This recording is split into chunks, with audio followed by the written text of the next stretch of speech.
Greetings to all. My name is Gloria, and I'm probably going to get a lot of negative comments right now, but I'll tell you what it is.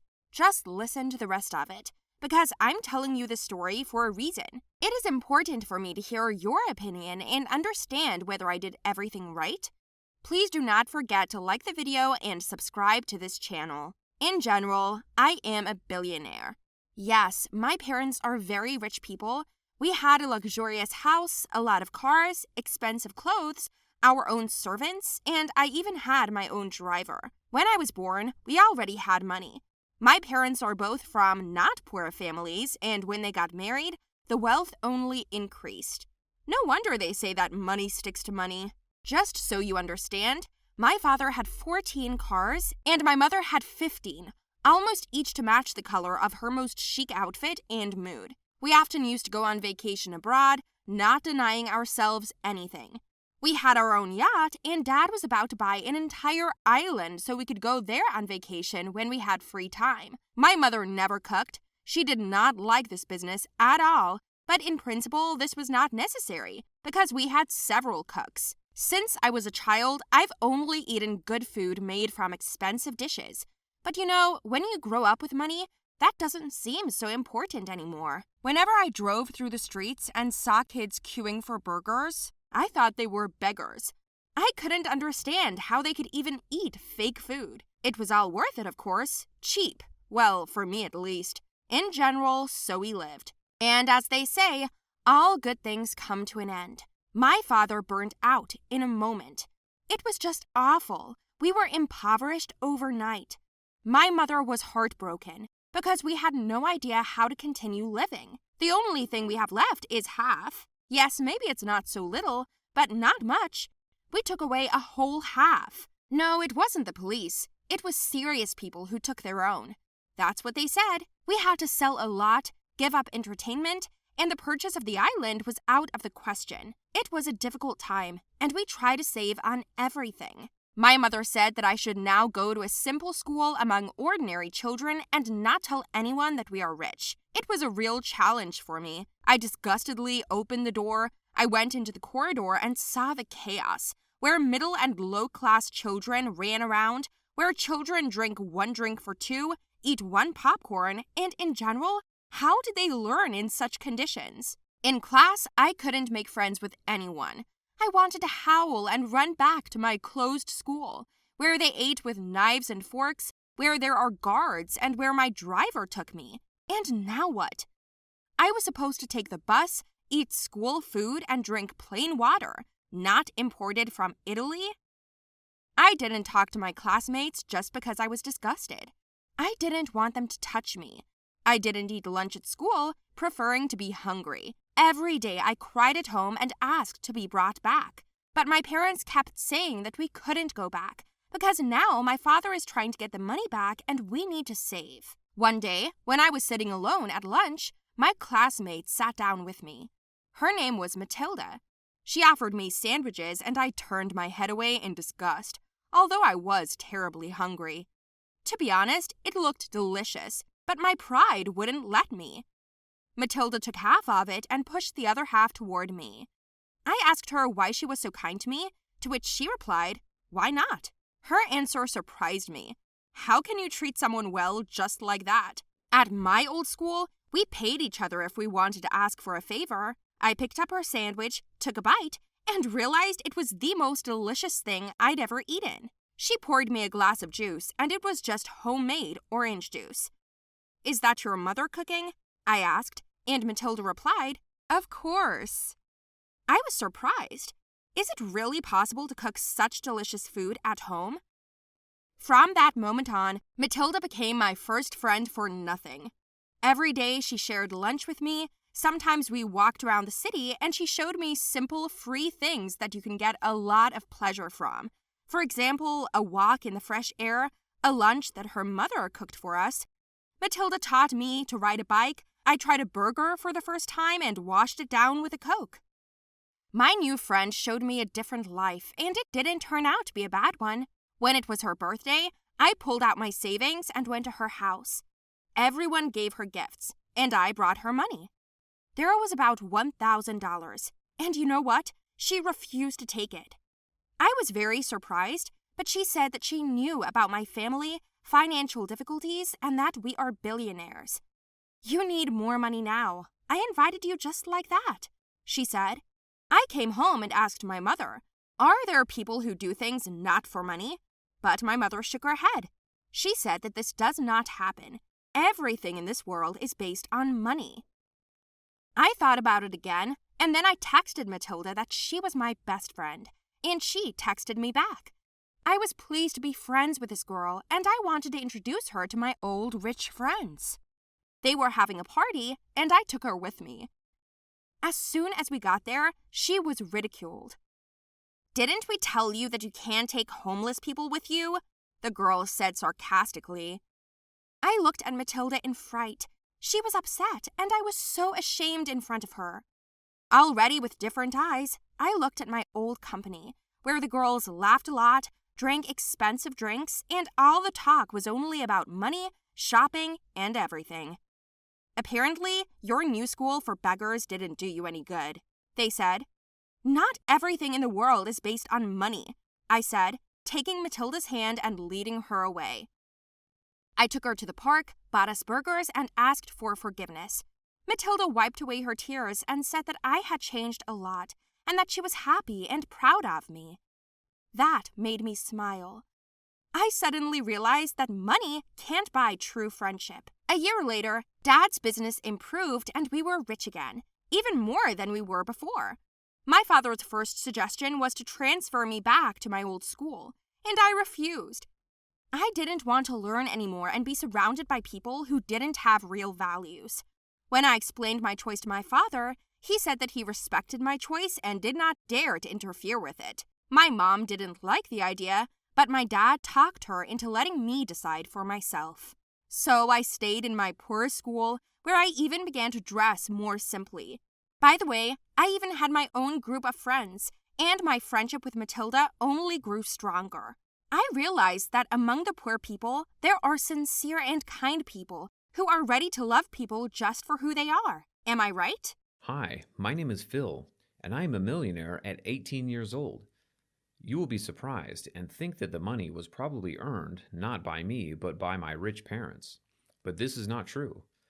I am ready to share my story with you right now. I was born in an ordinary family. I have no brothers or sisters. My parents worked as doctors and almost always disappeared from work. For as long as I can remember, I also wanted to follow in their steps, but my father said that if I want to become a doctor, I must be 100% ready for it, because the work takes all the time, and as a return, a saved human life, but it is not always a good income. That's probably why they got married, because they understood each other. Others would simply not understand this kind of work. I can't say that our family lived comfortably. We were not poor, but we did not live on a free hand. Doctors don't always make a lot of money, as Dad pointed out. I promised my parents that one day I would get rich and they wouldn't have to work so hard anymore. They will be able to take a well-deserved rest the day before and stop worrying about other people's lives and finally take care of their own. Once in the middle of the night, the phone rang at home. An urgent call came from the hospital. It turned out that a whole family was poisoned by carbon monoxide. Their children were there. My parents rushed to the hospital without a word. My mother gave me one last kiss and told me they would be back soon. It took them a long time to get to work, and they weren't driving their own car anymore. They were in a car accident, and Dad didn't survive. Some ass cut in front of my father, and he lost control. In general, I have only my mother left. We began to live worse than we did, so I decided to find a job. It wasn't easy because I was a teenager, and I needed a flexible schedule because of my studies. My classmate Jim helped me. He heard that a neighbor of his grandmother's needed someone to take care of the garden, walk the dogs, and clean the pool. All this for a good price. Of course, I immediately agreed. So after school, I could go there without interfering with my studies. Grandma Grace was a very nice and polite old lady. She immediately explained what to do. She had a swanky mansion with a huge garden. a swimming pool, and a smooth lawn. I've only seen it in movies before. She looked like a magazine cover, too. Grandmother was old, but it was obvious that she was taking good care of herself. As a child, I dreamed of living in a house like this, having purebred dogs, drinking lemonade in my garden, and playing with the most expensive toys. Mrs. Grace praised me. I did well, and it wasn't the first time I had to do dirty work, since my parents were often away from home. I got the job done in just a few hours, and Grandma Grace offered to have a lemonade with her in the garden. I agreed. She asked about family, parents. I didn't try to hide anything, and I told them everything as it was. She took pity on me and apologized. At this moment, we were approached by a boy. He was so rude to her. I think he demanded money. The hostess smiled, gave him her card, and he left without even looking at me. This is my grandson since his parents died. I've been looking after him. Never mind, he's a well-behaved boy, but he often forgets his manners. You see, after the death of his parents, he became very vulnerable, Grace said. For some reason, she tried to justify it to me. I just said something about losing my father, but that doesn't give me a reason to treat my mother as if it's all her fault. You're a good boy, said Mrs. Grace, with a little note of envy in her voice. And so it went on. Gradually, drinking lemonade after work became our little tradition. We found more and more common topics to talk about. One day she asked me what my dream was. I told her that I had promised my father that I would get rich so that he and my mother would no longer work.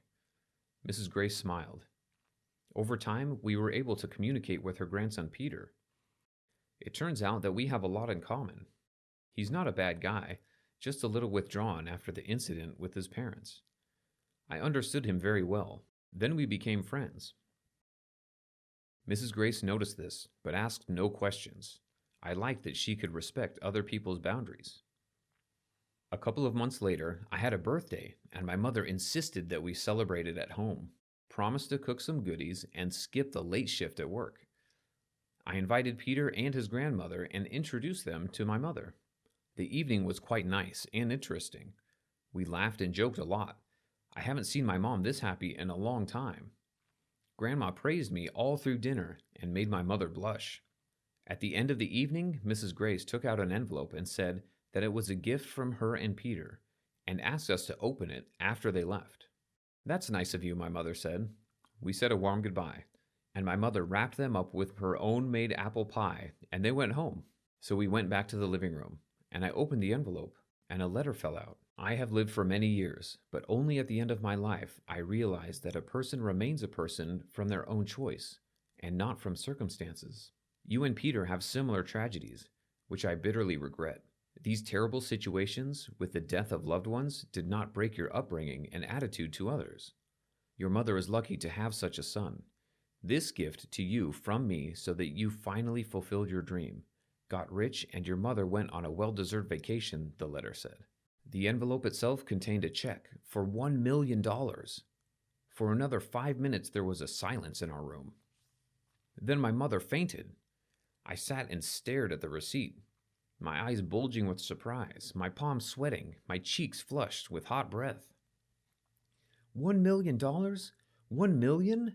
Mom, we are millionaires, I shouted at last. Mom opened her eyes at that moment, got up from the floor, and snatched the check out of my hands. We couldn't believe it. I immediately remembered my dad. I wish he was with us at this moment. Mom immediately sat down at the computer and chose the next flight to another country on vacation. We'll go on vacation, and you go to Mrs. Grace tomorrow, she said firmly. I went to my grandmother's house and she asked me, laughing, if I would continue to cut the bushes in her garden as a millionaire, and I replied that my work had long since developed into a pleasant way of life, so I would still be a gardener. It took me a long time to find the right words to express my gratitude for such a generous gift, but I think she understood me without words. I hugged her and told her that I would visit her again very soon, and she whispered something in my ear. Then my mother and I first bought tickets to another country to travel. It was the first time I'd seen my mother so relaxed. For the first time, she didn't rush anywhere, didn't run down the hall with the gurney, didn't break the news to relatives of patients, didn't worry about bills, and didn't cry. She was just resting, just like I wanted her to. After a while, my mother and I came up with and opened a small business, which I successfully run together with Peter, my already best friend. You gave me so much more. Hope for good, my grandmother had whispered. So we gave it to each other.